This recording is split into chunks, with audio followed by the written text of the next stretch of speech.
Saudara Muklis dia kata Datuk Zahid seharusnya bertindak mempertahankan Datuk Najib melalui Parti UMNO sebagai Presiden UMNO, bukan dengan jawatan. Saya fikir soalnya sekarang ini bukan tak, dia dah bercakap dia akan mempertahankan, tapi tak bolehlah cakap secara terbuka. Jangan digeruhkan suasana. Saudara jangan lupa saudara, keadaan sekarang ni kronik. Inilah kesan yang dilakukan Dr. Mahathir. Dia buat saja, dia buat benda begitu. Nak menghuraikan masalah itu bukan mudah, saudara. Saudara Toki dia kata pemimpin UMNO jangan ikut Mahathir dan Maidin. Sebab mereka memang nak terbuat tak betul lah pun. Bila keadaan ini berlaku, maka ini keseronokan. Ini ruang paling hebat bagi kalangan Perikatan Nasional untuk meruntuhkan kerajaan yang sedia ada di bawah pimpinan Datuk Seri Anwar Ibrahim. Ini yang mereka harapkan, supaya ahli Parlimen UMNO tarik sokongan. Saya kata kau tarik sokongan pun tak ke mana. Saya jangan lupa 148 sokongan. UMNO Barisan Nasional cuma ada 30. 148 tolak 30 masih ada 118. Kerajaan Pakatan Paduan ini masih wujud. Sarawak masih lagi kekal. Jadi jangan kita buat kerja bodoh. Dalam keadaan sekarang ni, kita tenang dulu. Jangan orang kata tunjukkan bahawa kita ni terlalu celupat. Oh, ini semua salah Anwar Ibrahim. Biarlah ditangani satu persatu. Ada penyelesaiannya sekarang ni, saudara. Sebab saya rasalah, saudara, dalam keadaan begini, jangan kita jatuh hukum pada orang yang tak sepatutnya. Saya amat mengharapkan bahawa kita harus berlapang dada, kita menerima satu keadaan itu dengan tenang dan tenteram. Hari baik, bulan baik. Memanglah siapa tak nak berusaha agar Datuk Seri Najib segera dibebaskan. Tetapi pembebasan itu biarlah secara mengikut lunas-lunas undang-undang. Negara kita bukan macam negara-negara setengah negara barat itu. Keluarkan daripada penjara. Kalau itu berlaku, artinya kita sudah pun mencampuri urusan keadilan. Sedangkan yang dituntut oleh rakyat, kita mahukan diadakan satu reformasi bidang keadilan. Saya mungkin saudara tak bersetuju dengan saya, tapi cubalah fikir baik-baik. Apa kita dapat? Kalau kerajaan kata kami ikut saja apa yang diputuskan oleh mahkamah, tarik sokongan, adakah itu menyelesaikan masalah? Dengan Anwar Ibrahim, dia lagi ugut, lagi dia melawan. Satu masalah lagi. Jadi warga UMNO harus berhati-hati dalam mendapani persoalan ini, di mana saya lihat ada pihak-pihak yang sedang mengambil kesempatan untuk memecah belahkan di kalangan ahli UMNO. Kita harus memberi kepercayaan pada pimpinan negara untuk menyelesaikan masalah ini. Tapi bukanlah dengan cara urutan. Ada ruangnya. Saya nampak ada ruangnya. Apabila hakim, pengurusi hakim itu menyatakan bahawa beliau yakin Datuk Seri Najib tidak diberi keadilan dalam perbicaraan. Itu dah jelas. Jadi kalau itu digunakan oleh, sebagaimana saya katakan semalam, kemarin, kalau itu digunakan oleh barisan peguam bela, memohon, sembah pada tuanku, mohon agar tuanku campur tangan sedikit, saya rasa boleh selesai. Tapi bukanlah dengan ugutan. Bukan caranya kita, tak ada ni kita tarik sokongan. Tuanku pun tak suka dengar macam ni. Sebab baginda mengharapkan agar kestabilan politik ini dapat dipertahankan. Ya, Saudara Zamri Ibrahim, Saudara Al-Juri Idris, Saudara Roslan Mubin. Saya memberi penjelasan ini, saudara. Saya mahu teman-teman yang berkesempatan melayari bicara saya supaya kita berfikir secara terbuka. Sesuatu penyelesaian kalau dilakukan secara kasar tidak akan menyelesaikan masalah. Ugutan bukan cara kita. Banyak dah jadi macam-macam dulu. Bila ugut saja dengan kerajaan susah, saudara. Dan jadi kita mengharapkan agar satu reform dilakukan agar Datuk Najib ini dapat diberi keadilan dalam perbicaraan. Itu punya jelas tu, saudara. Dan sekarang ni memang pun, saudara, sudah tular pun sekarang, saudara. Tular dalam media sosial saya tengok ni bagaimana laporan SPRM. Ini juga satu perkara yang boleh kita tonjolkan ke hadapan dalam memperjuangkan isu Datuk Najib. Iaitu sebagaimana saya baca daripada MyTV Online, dia mendedahkan bahawa ia bukan sekadar desas-desus kebenaran yang wajar rakyat Malaysia tahu bahawa SPRM Suruhanjaya Pencegah Rasuah telah pun mengesahkan bahawa Hakim Nazlan telah melanggar Kod Etika Hakim 2009. Dan kabarnya Ketua Hakim dah pun terima. Namun SPRM pada Februari lalu memaklumkan satu laporan Suruhanjaya Pencegah Rasuah terhadap Hakim Mahkamah Rayuan Datuk Muhammad Nazlan Muhammad Ghazali sudah dikemukakan kepada Ketua Hakim Negara. Itu kata MyTV Online. Jadi sejajar dengan laporan media pada 29 September tahun lalu, SPRM mengesahkan sudah menyelesaikan kertas siasatan terhadap Muhammad Nazlan dan hanya menunggu arahan yang akan diberikan oleh pejabat peguam negara untuk tindakan selanjutnya. Ini yang rakyat nak tahu, ini yang rakyat nak tunggu. Jadi Menteri Jabatan Perdana Menteri, Jaga Undang-Undang dan Reformasi Datuk Seri Azlina Osman juga mengesahkan perkara tersebut melalui surat SPRM bertarikh 20 Februari 2023. Jadi beberapa hari lalu, saudara, salinan dokumen yang didakwa laporan Suruhanjaya Pencegahan Rasuah berhubung siasatan terhadap hakim tersebut kini telah terdedah dan tular dalam media sosial. Ini keadaannya yang saya rasa perlu juga diambil perhatian. Jadi laporan berhubung dakwaan pelanggaran Kod Etika Hakim yang dikemukakan oleh SPRM dan dihantar pada Tun Tengku Maimun Tun Mat telah dikongsi oleh beberapa pemilik akaun Twitter. Antaranya adalah akaun Twitter Maha Zalim Britain. Saya nampak ada benda, saudara, ada percaturan politik yang cuba diadu dombakan ini. Jadi menurut laporan sini saya lihat, salinan dokumen sebut Ketua SPRM mengesyorkan kepada Tengku Maimun, Ketua Hakim Negara mengambil tindakan tata tertib. Jika ini berlaku, maka bolehlah kumpulan peguam Dr. Najib menjadikan itu sebagai bukti nyata. Ini yang harus dibuat, ini harus dilakukan. Bagaimanapun kita tunggulah dulu, saudara. Jangan kita berterus terang menyalahkan orang itu dan ini. Kerana kertas siasatan telah pun disiapkan. Kita menanti, saudara.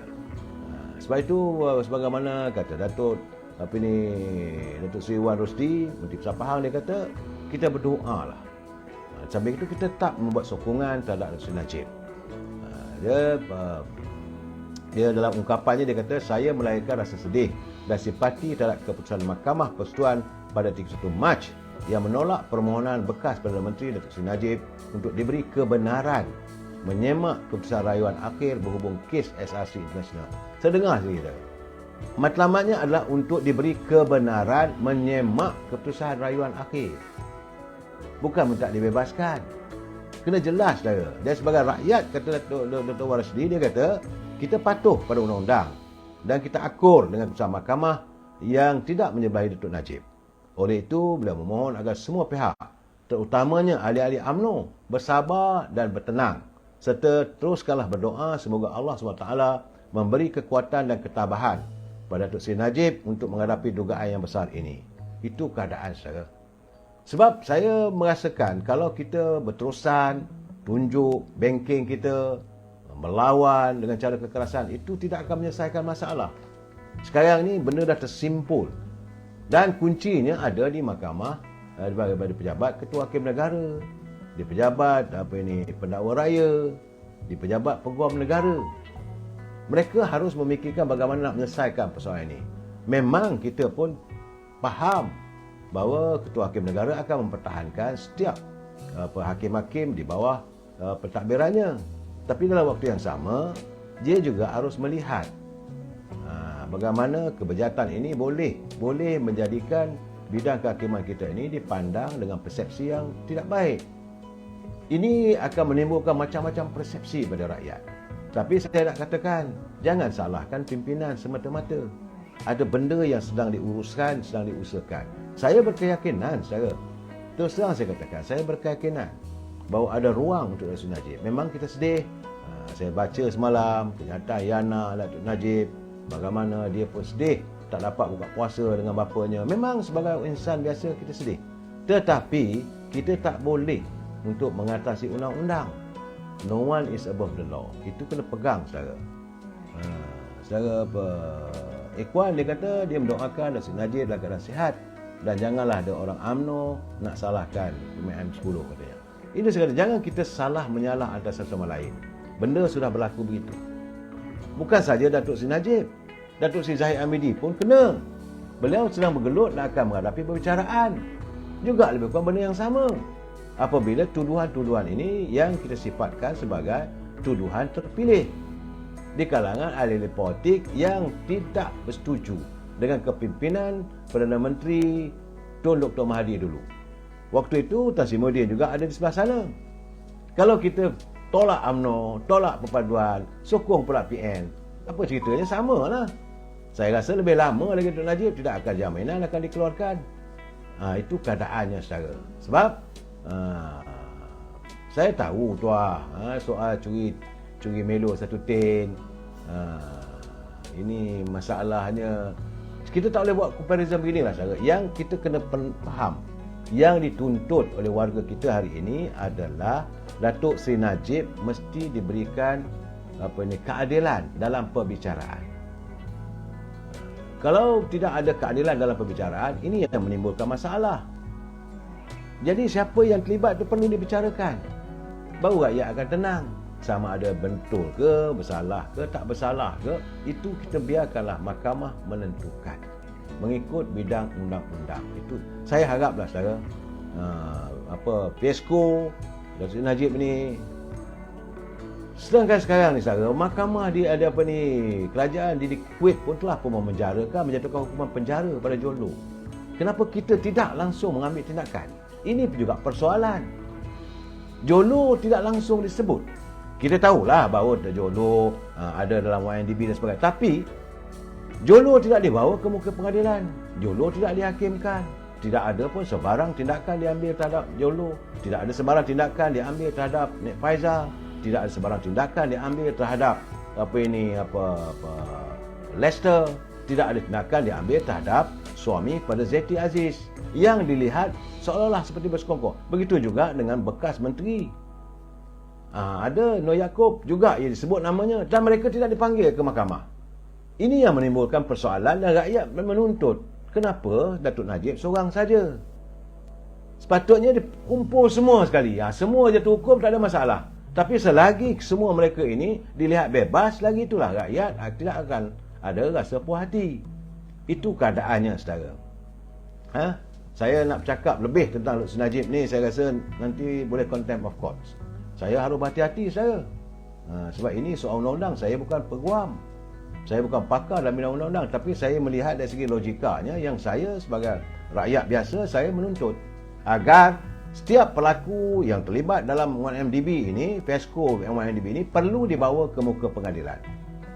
Kalau ini semua dilakukan, maka barulah kita melihat ada keadilan dalam perbicaraan. Itu saja. Soal mahkamah nak jatuh hukuman berapa lama itu terpulang pada mahkamah. Kita tak boleh campur saudara. Sekarang ni saudara, saya melihat juga kenyataan kekecewaan Datuk Seri Anwar Ibrahim.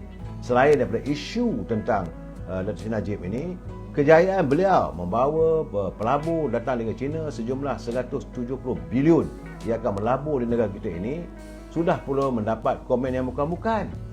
Kembali balik isunya seolah-olah nak jual negara ini pada China dan sebagainya. Sebab itu Datuk Seri Anwar Ibrahim kata, mereka yang memberi kritikan yang sebegitu seperti katak di bawah tempurung. Dia pun rasa, bagi saya lah, dia pun marah juga. Kerana begitulah dia berempas pulas, berusaha ke sana ke sini mencari dana untuk negara kita. Tapi diberi pandangan yang cukup negatif. Tak kata ke dia lah, saudara, kita sendiri pun kalau kata begitu kita akan marah. Dan sepatutnya rakyat jangan mudah terpedaya. Memanglah budaya negara kita ni saudara, cerita pasal buruk orang seronok. Ya saudara, ni saudara Mat Kelana dia kata dulu Seri Najib relax je masukkan Datuk Seri Anwar Ibrahim ke penjara. Tapi saya sekarang ni, sebab itu saya kata jangan kita ungkit-mengungkit. Tangani satu masalah demi lestari negara. Jangan ungkit-mengungkit. Selagi kita ada perasaan untuk mengungkit sesuatu kejadian itu, maka tak akan selesai. Hari ini kita sudah pun memasuki ala baru. Negara perlu diteruskan usahanya untuk membangunkan semula ekonomi. Kestabilan politik mesti dijamin supaya pelabur tak lari.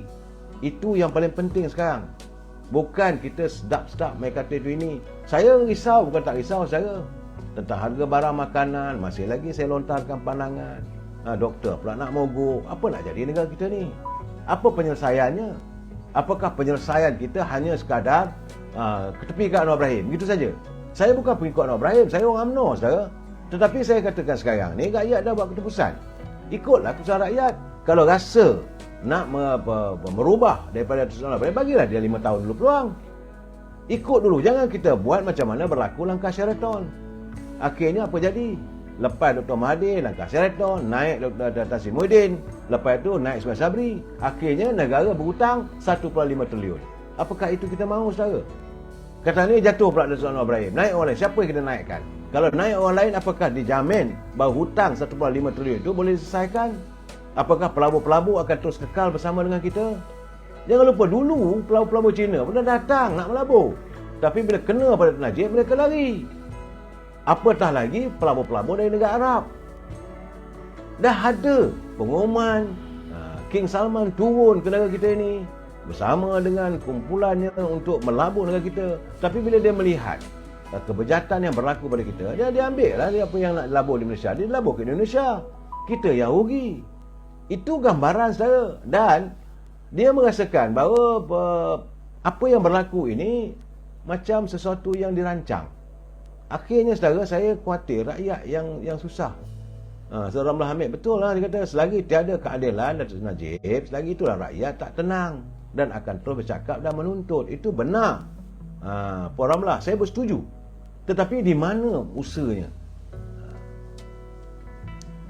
Jadi saudara Firdaus, dia kata PM10 sepatutnya mulakan langkah menyatukan dua parti berjiwa besar supaya penyokong berdiri kukuh bersama tanpa perbalahan. Itu yang sepatutnya dijalankan, dan sekarang pun itulah pun diwujudkan Sekretariat Perpaduan.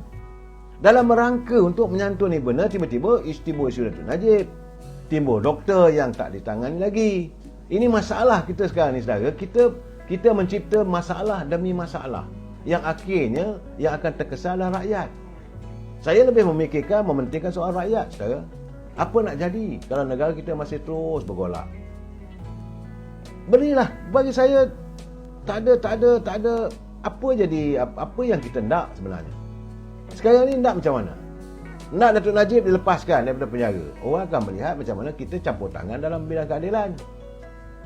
Sedangkan ruang itu ada. Sebagaimana kata Tan Sri Shafie, bolehlah mohon keampunan daripada Agung. Saya yakin Duli Amala Tuanku pun dia akan melihat semua aspek dengan fakta-fakta begitu. Tentu ada ruang. Tapi jangan kita campurkan ataupun kita campakkan api dalam takungan minyak yang akhirnya rosak negara. Saya minta lah petang ni, hari ni saya bercakap dengan baik saya Firdaus, 700 juta keluarga ZT terima dari duit YNDB, satu pun tak didakwa. Itu betul, saudara. Ini yang kita tuntut. Dan saya amat mengharapkan rakyat akan rasa puas hati kalau Nur Yaakob dibawa, kalau ZT dibawa ke mahkamah, kalau suami ZT dibawa ke mahkamah, dan kita bawa balik Jolo ni. Betul lah, Jolo telah pun jatuhkan hukuman penjara di Kuwait. Boleh, sebab kita pun ada, kita punya hubungan antara negara ni. Boleh. Bagaimana dengan naik pajak? Ramai. Akhirnya saya Goldman Sachs lah, itu ini, supaya dapat kita gambaran yang sebenarnya. Ini tidak. Sekarang ni minyak tengah mendidih ni. Kita pula ambil api, kita campak, terbakar. Yang terbakar negara, saudara. Apa keberuntungan kita dapat? Sedap bercakap. PM10 tak boleh pakai. Sedap. Tapi apa penyelesaiannya? Datuk Zahid tidak membela Datuk Najib. Sedap buat tuduhan. Apa buktinya? Apakah kita tahu mereka sedang berusaha memikirkan? Bukan senang sekarang ni, saya. Benda dah tersimpul begitu untuk merungkai satu persatu supaya dilihat bagaimana kerajaan ini mematuhi dan menyantuni badan kehakiman, tidak campur tangan, tetapi masalah itu diuraikan satu persatu. Kan saya dah katakan seperti menarik rambut dari dalam tepung, kerana benda dah tersimpul, benda dah diwujud sebegitu. Dan saya cakap terus-terang, saudara, kalaulah kekal kerajaan Pakatan Harapan yang dipimpin Dr. Mahathir, saya rasa bukankah ini nak review. Tak ada review langsung. Terus kekal lah Dr. Najib dalam penjara. Tapi sekarang ni saya melihat ada ruang yang sedang dibincangkan. Saya nak cakap lebih tak boleh. Sebab mana boleh cerita-cerita benda dalaman. Itu terlibat dalam USA. Di bawah Akta Rahsia Rasmi Kerajaan. Saya yakin saya. Dan saya lihat Datuk Seri Anwar Ibrahim pun bukanlah orang yang tak hati perut. Dia pun tak ada masalah untuk memaafkan dan sebagainya. Tetapi jangan sampai dilihat adanya campur tangan politik, adanya campur tangan pimpinan eksekutif terhadap badan judisiari. Ini yang sedang ditangani oleh Datuk Seri Anwar Ibrahim bersama Datuk Zahid Hamidi dan pimpinan-pimpinan termasuk Datuk Azlarina, supaya cara ini dilakukan tidak dilihat. Saya jangan lupa saya, kalaulah berlaku pembebasan semalam atau kemarin Dr. Najib, orang akan kata sama aja kerajaan hari ini dengan kerajaan dulu. Dulu pun boleh bebaskan, boleh buang kes begitu saja. Jadi rakyat marahnya susah. Ini yang kita tak mau ada. Kita mau menggambarkan bahawa sesuatu masalah itu kita selesaikan secara tertibnya, secara harmonisnya, tidak menyinggung semua pihak. Jangan sekali-kali kita cabar-mencabar. Permasalahan tidak boleh diselesaikan hanya dengan cabaran, hanya dengan ugutan. Saudara, kalau nak ugut, Datuk Seri Anwar Ibrahim bukan orangnya. Sebab itu bila Dr. Mahathir kata dia nak bawa Datuk Seri Anwar Ibrahim ke mahkamah, dia kata salah orang lah. Dia tidak akan berundur, dia tidak akan mengalah. Dia bagi dia, sedangkan harimau yang garang boleh kutangkis, ini kan pula cicak mengkarung. Dia tak takut saudara. Saudara Megat, Zahid bila lagi naik court? Dalam sebulan dua lagi saudara. Dan ini keadaannya. Bukan tak ada, perjalanan akan berjalan terus. Dan tak ada pula kita minta kerajaan campur tangan, tak ada. Datuk Seri Zahid dia yakin dia tak bersalah. Dia akan memastikan dia dibicarakan. Kita minta perbicaraan itu biar tulus dan tuntas. Jangan sekat tiang. Ini masalahnya kadang-kadang orang tak faham. Saya nak menceritakan lebih daripada itu lagi nanti. Saya boleh jadi contempt of court. Tapi saya tahu perjalanan itu. Sebagai contoh saya katakan, Yayasan Akabudi itu satu yayasan yang dia buat sendiri, duit dia sendiri. Tapi akhirnya macam mana kenyataan dia lah. Saya keluar duit saya 120 juta, tapi saya dimalukan, saya dikatakan pecah amanah, saya dikatakan mencuri dan sebagainya. Tentulah dia pun kecewa juga. Tapi itu nanti saya akan ulas bila sampai waktunya saudara. UMNO tak kenal jasa Najib. Dia kata jasa Zahid dah senang. Tidak, Saudara Jaafar, Jeff, tidak begitu. Bukan yang saya marah semalam sebab pimpinan UMNO tidak ada memperlihatkan solidariti terhadap apa yang berlaku, apa yang dialami Najib. Kalaupun kita tak mau, kita tak menentang keputusan mahkamah, paling tidak pun kita pergilah menunjukkan simpati. Sebab itu saya kata saya, ini perangai yang agak tidak baik di kalangan setengah pemimpin. Mereka jaga diri saja. Mereka hanya menjaga kedudukan masing-masing. Orang lain punya hal lah. Bila besok seandainya Najib lepas, berebut-rebut dah datang nak cium tangan, siap dengan cium lagi. Sekarang ni mereka biar begitu. Itu yang sebenarnya. Secara Megat, LCS macam mana? Sedang diuruskan. Ini sedang diuruskan. Semua agensi penguat kuasa telah pun dinyatakan oleh Datuk Seri Anwar Ibrahim, dia mahu semua disiasat. Tidak ada terkecuali. Sama ada datang daripada Parti Amanah, sama datang daripada Parti Keadilan, semua. Kita tak mahu lagi dilihat ada pendakwan terpilih. Saudara jangan lupa saya dipahamkan. Saya katakan 12, rupanya ada 50 kes lagi yang akan terbongkar satu persatu. Tunggulah. Banyak benda ni. Cuma janganlah kerana kes Datuk Najib ini, maka negara kita ni seolah nak dibakarkan. Itu tak betul lah saudara. Kita mahu politik tenang, tentram, keadilan ditegakkan, dan apa saja perkembangan kita dengan berlapang dada rakyat mahu kehidupan rakyat disantuni. Kita sambung lagi malam besok. Wabillahi taufiq wal hidayah. Assalamualaikum warahmatullahi taala wabarakatuh. Selamat malam, selamat bersahur.